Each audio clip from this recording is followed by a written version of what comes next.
We are building a 1960s inspired vintage supercar using a $500 Porsche Boxster that we saved from the junkyard. Last week we got our front clamshell hinged and some more metal shaping done, and this week we're taking some big steps by beginning to weld some of the bodywork. All that and more in this week's episode of Project Jigsaw. So what we want to do this week is continue on Project Jigsaw with getting some of the aluminum skin a little bit more cleaned up on top and also welding some of it together, which is a big step forward, I think, and hopefully not too premature, right, Tony? I think this is the perfect time. Yeah. To accomplish that, we're going to be working with ARCCAPTAIN this week. So before we dive in and just start welding on the car, we should get this welder set up and our settings dialed in over on the bench, just so that we don't, blow a million holes into this thing. Quit blowing holes in me, ship. This is the ARCCAPTAIN TIG200P AC DC. This budget-friendly welder supports AC TIG, DC TIG, and MMA. It also features adjustable parameters such as pre-flow, upslope, peak current, and more, all backed by an extended 5-year warranty. So I've already gone through and roughly through an amperage I thought might work. I'm gonna start at 69 because it's funny. The other thing that I do like about this welder already right off the bat is there's square wave and also triangle wave. And supposedly triangle wave is meant for thin sheet metal, which is what we're gonna be doing here. So we're gonna try the old triangle here and just wing what we got. I'm gonna work through a couple steps here of dialing this welder in. The first thing I'm gonna do is I'm gonna weld just flat on one of the panels we're gonna be using on the car, and then we'll go from there to a butt weld. If I go straight to the butt weld, I feel like I'm just gonna have lots of problems. I'm riding the struggle bus right now. No, stop!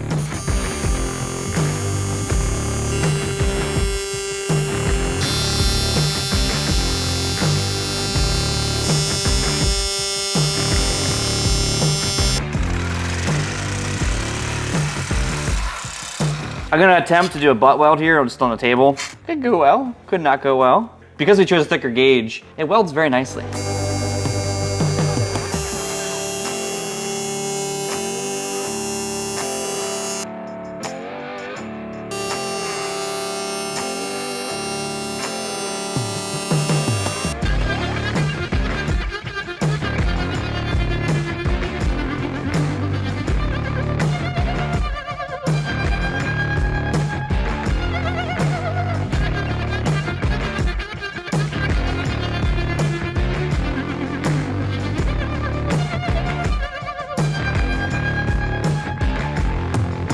There's a few tries on there. Yeah, but what I ended up with, I'm pretty happy with. I ended up dropping my hertz down to 125. It was at 200 or like 198 or whatever. And I also raised my amperage to 74, whereas my puddle looked pretty good once I got my speeds and feeds correct. I wasn't getting the penetration I liked. So I cranked it up to 74, which I think came up pretty good. With 74, we're getting decent penetration here, which is what we need. So I think we're about ready to hop onto the car now. The moment we've all been waiting for. It really is.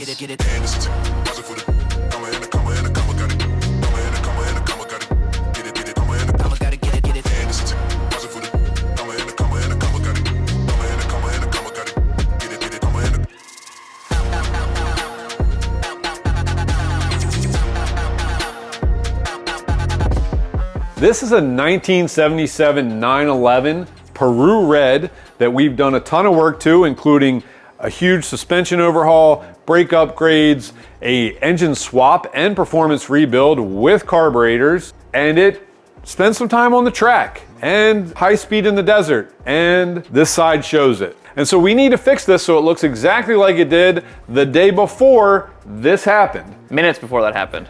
Yeah, it looked just as good minutes before it happened as well. So if you'd like to see us do these repairs, let us know and we'll add a couple of videos showing all of that process. If you're watching us on Saturday morning, we are at the Porsche swap meet in Carlisle, Pennsylvania right now. Come and visit, see this car, all the other stuff, slant nose, the hunting cart. It's too late. They're probably at home. Like, I'm not going out. Right, they're watching Saturday morning cartoons. So throughout this video, you'll see some swap meet prep and all the vehicles we're taking along.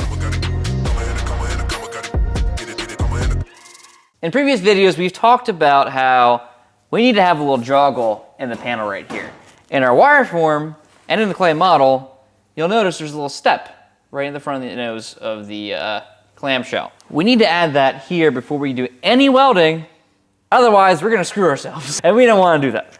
So I think what we need to do first. Now we like future us? Okay. Every video we're always like, screw future us, but this time it's personal. I think what I need to do is I'm gonna turn this edge over on this panel, just this panel, so it locks in against the tubing underneath, and then it's located at 100%. And then we're gonna do some shrink stretch up in here to get that joggle added in. Do the same to the other side, get the panels to flow to each other, and then we can begin welding. It sounds simple, but it's a lot of work.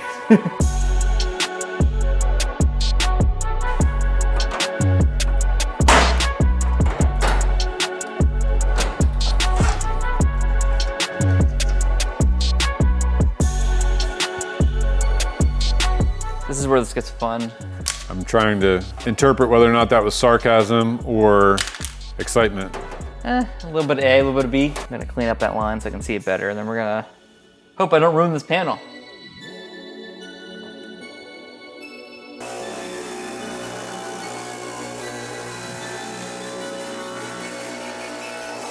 On our clay model, the radius that this is gonna be bent over, it's kind of sharp, but still a little rounded. That makes this a little tough because the tubing that we're using as a guide, that lines up right here. Like this, the line that I have on the panel is the outside edge of that tubing. So that means my bend actually has to start inside that line and then scrub across it. So this is like the peak of that curve.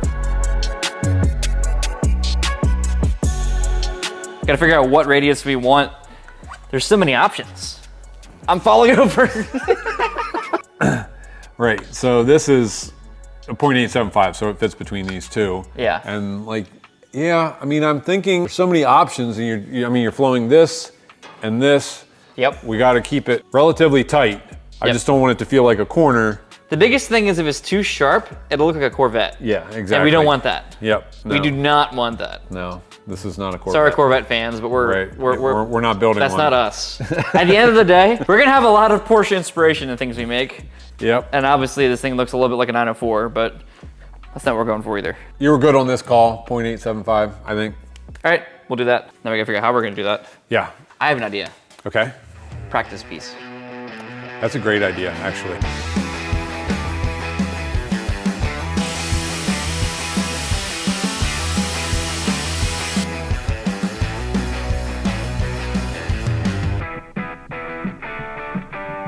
So what I did here was I took a piece of scrap aluminum, gave it some shape that's about the same radius, it's the same die as the actual panel we're working with. So now it has a little bit of body to it. So now I'm gonna make a guess what I think I should do to get this rounded over while still maintaining the plane of shape it should have. This outer edge here, I need it to go down. But for me to take that edge and push it down, it needs to be shrunk. Otherwise it'll turn into a piece of bacon. So I'm gonna pre-shrink around this radius here. And then either I'm gonna use the planching hammer or the bead roller to kind of roll it over, or the English wheel. Those are my three options that I have readily available. You just picked like all the big tools in the shop. I didn't pick you.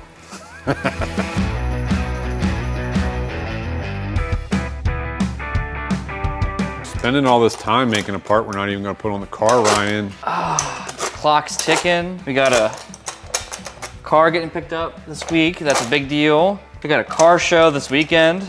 Got this video to make, and here I am making not the part for this car. Now let's fold this over before I keep shrinking there. I have an idea. Can you hear my stomach growling? That shot? Probably, that was pretty loud. You need to apologize for eating that sandwich last week. Denethor the second is the nerd that ate that cherry tomato. You're Denethor the third apparently because you're just as bad.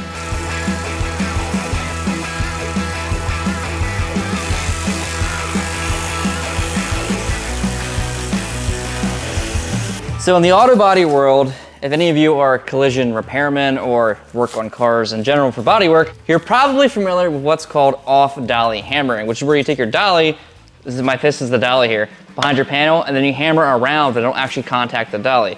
It's a way to get form but not shape. Form is when you move a panel, like for example, if I were to bend this by hand, that would be form.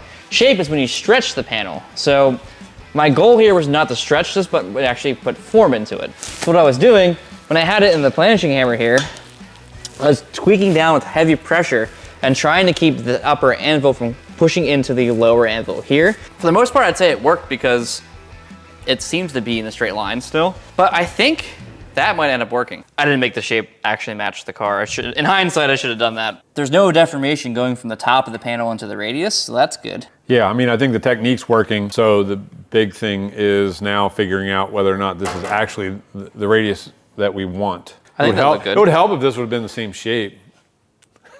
Should I make another one? No, absolutely not. If we go with that radius, we can adjust it later if we want to soften it. Right. It'll be like, if we do change it, it'll likely be very marginally. Right. So it won't be too bad to adjust from there. What do you think, Krusty? Any thoughts? He's been pretty quiet since he was canceled many years ago. Yeah, I think that gives the right idea. All right, let's try it on the real thing. What do we got to lose? Hours of work and a little bit of material.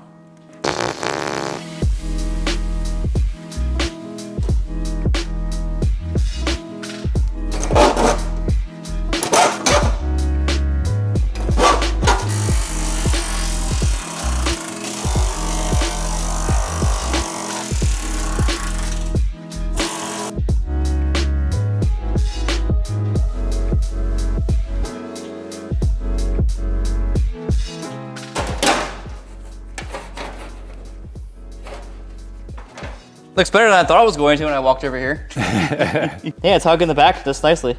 All right, guess I'm doing it right.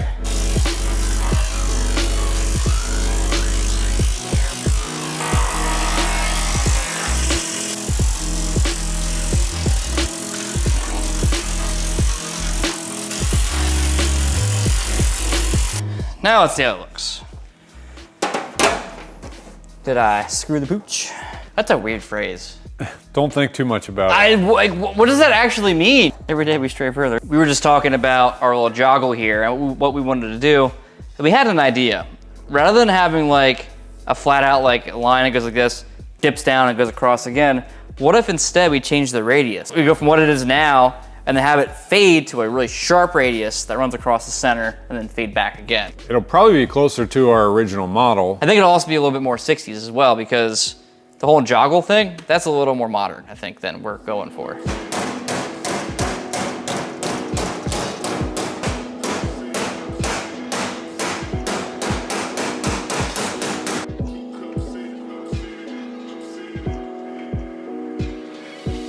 I'm very happy with how this one came out. I say came out like it's done. It's not done, but it's done far enough to weld it. So we're gonna jump off that one and jump to this side. This is the one that Tony made. It's kind of funny actually because I made this panel and I made this panel. Tony made this panel and that panel. It's a weird. It's like a quilt. Yeah, it's like a quilt. That being said, we have differences in our panels because two different people made them. We use different tools to make them. And we also use different tools. I use the planishing camera, he used the English wheel for this one. Yeah, I'm gonna clean this up a little bit and then we're gonna do the same thing we did on that side.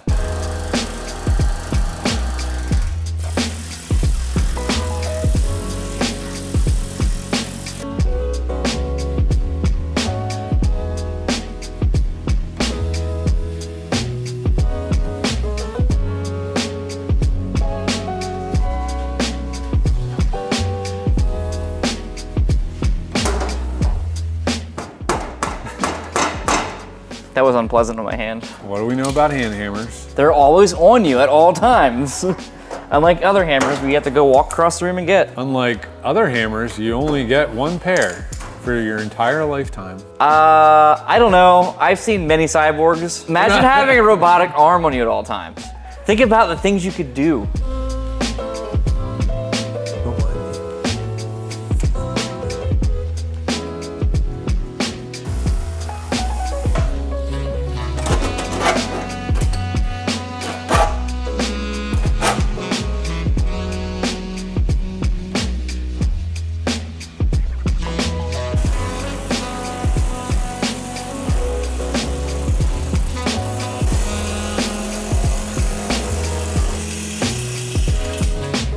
That one came out nicer.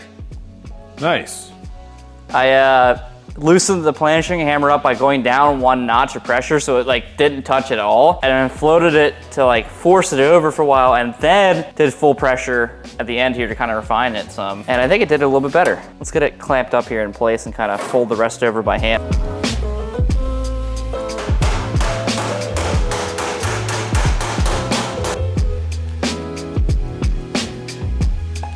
All right, Both sides are now symmetrical and hammered over and rounded over and whatnot. The next step is to connect these sides to each other with this giant piece of metal. So the thing I'm gonna do is I'm gonna clamp this down. Gonna do the same things I did before, mark the backside, roll it over. This is gonna be sharp like the edge of this now instead of rounded like that. So it'll be a little bit easier to do. And then we're gonna have to address some of the lead-ins up top here, get them symmetrical and how we want them to be, trim it back. Then it's scribe, cut, weld time.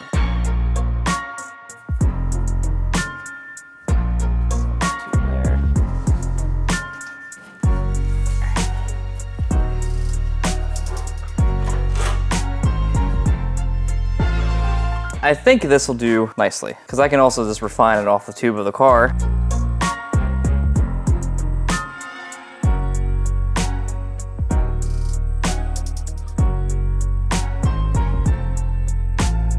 When you're bead rolling, it's really important to do things incrementally, because 9 times out of 10, what you're doing, you can't do in just one pass. If I were to try to do this in one pass and just kind of yank down on it and hope for the best, it would kink the panel, and the leading edge would be weird. It's just better to bite it off in small chunks.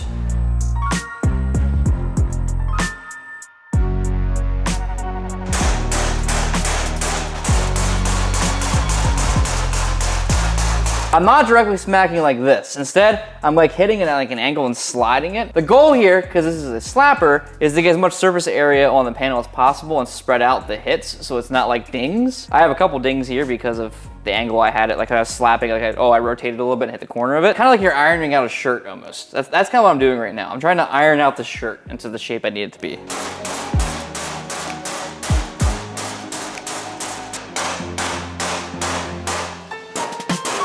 Just call me Ernest because I am hemming my way.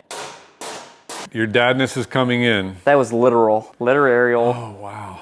Yeah. Right there, you think? It's about 270. We're actually measuring. Oh, I know. These are the things you kind of have to measure. I mean, I could eyeball it pretty close, but I'm not gonna pretend to be, you know, that perfect.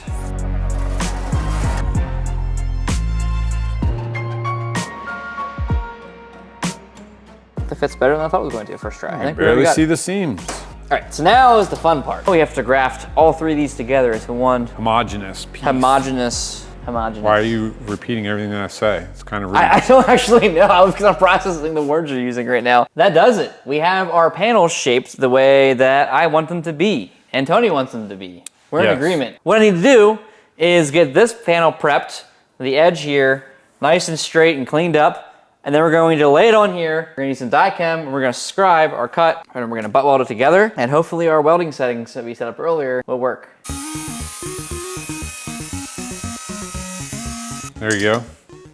Oh yes, Smurf blood. Smurf Blut. I did a project in German in high school. We had to do a movie poster, and there's a dragon named Fafnir in German lore. So I had Fafnir versus the Smurfs. The title was, or something on it said something about Fafnir bathes in Smurf blood. Someone's gonna be fact checking you pretty hard on your Fafnir lore. Fafnir lore. Fafnir Badata in Smurf Blut, I think I said. So this is machining blue or layout fluid. This brand is specifically Dychem. I use it for when I do a butt weld. Many of you already know this from other projects on this channel, but you might be new here. This stuff is phenomenal because I'm gonna use a scribe in that. And because that scribe line is so fine, I'll be able to make a nice, crisp, tight butt weld. You'll see. You'll all see.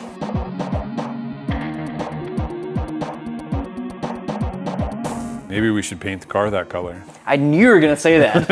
I heard the camera beep as you turned it on. I'm like, he's gonna send them paint the car that color. We talked about that with the slant nose actually, about leaving it bare metal and then painting the pearl colors on top of the bare metal, letting the bare metal shine through, kind of like that. That would be pretty sick. Yeah.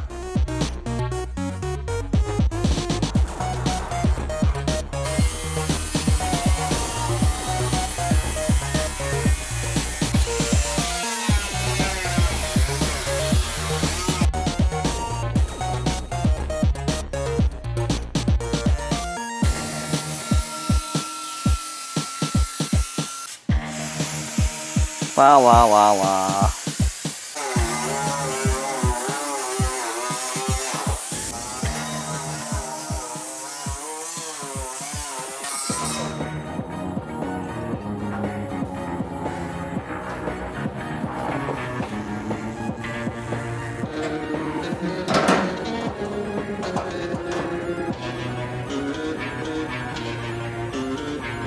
We are clamped down with like 9,001 clamps. It's over 9,000! What, 9,000? I think we're ready to go. The main challenge, which is what I thought would be a challenge, is right here, where these want to float, but I can push them down into alignment. I could spend the time to try to like get them to relax, but I'm not going to, because I just don't think it's gonna work out well. I think I'm gonna make it worse. So, we're gonna have to like kind of push down and tack a couple spots. Not a huge deal, it's all part of the fun.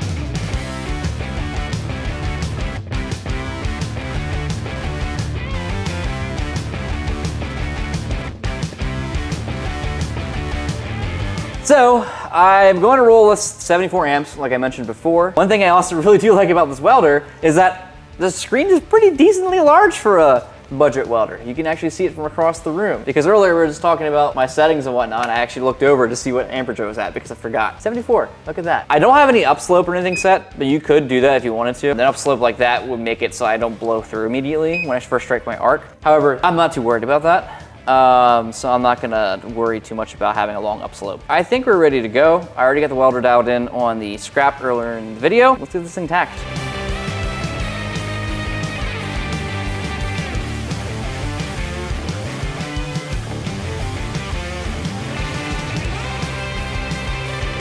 There's actually batteries already in the hood. When do you buy stuff like welding hoods and they actually come with batteries? Batteries included. This is the ARCCAPTAIN Hyperview. It's funny, they sent over this welding hood and I left it in the box because I was like, oh, I have a really good welding hood. I'm not gonna use this. But I was like, I'll check it out. It's a Hyperview. I'd never used a Hyperview before. So we're gonna try it out. Well, I can actually see a lot.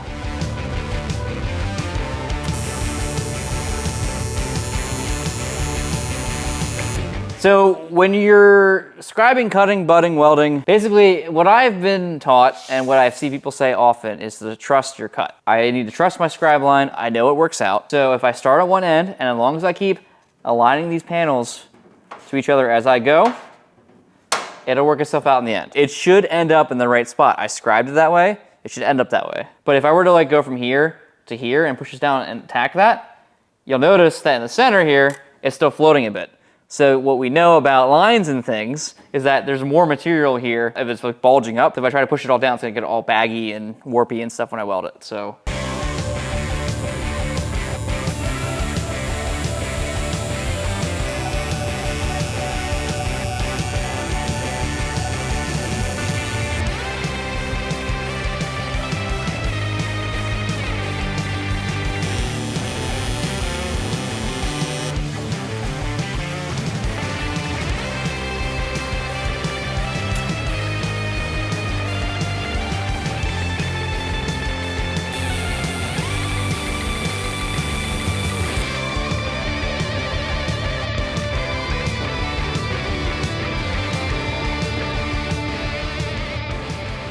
Did I make you nervous? Yeah, now you're getting dumb. We are tacked the whole way through now. I am very pleased with how this is going, and I am pleased with this welder so far. I have had 0 issues. It's been welding great, so let's keep going. Time to do the hard part, which is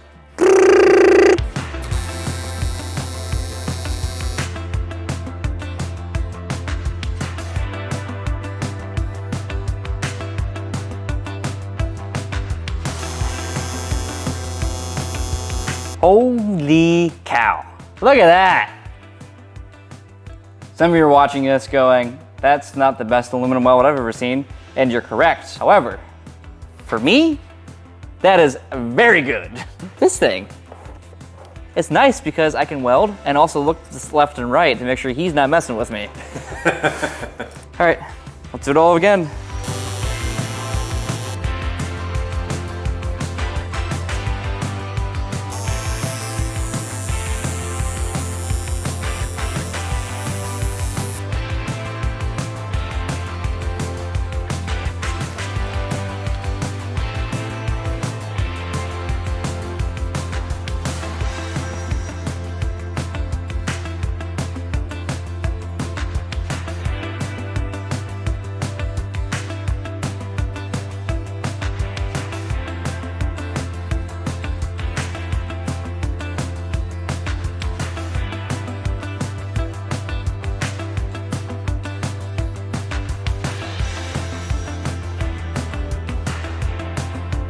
So with the ARCCAPTAIN TIG200P AC DC welder. I ended up using 74 amps. I did not use pulse. The triangular wave was very handy because I didn't blow through a single spot on either our test panels or the actual car. You can find out more about this welder and other ARC Captain welders in the link in the description down below. And big thanks again to ARC Captain for sponsoring this video and making it possible this week. Nice job, Ryan. Thanks, Tony. This looks awesome. We got this all welded up. Now we just got to finish these welds and then we can move on to the rest of this clamshell. We still got the front to do and tie all this in, but you can see how nicely it's going to come together. Oh yeah. This has got me really excited to get the rest of this back together. But in the meantime, we got to get ready for a swap meet. See you there or see you next Saturday.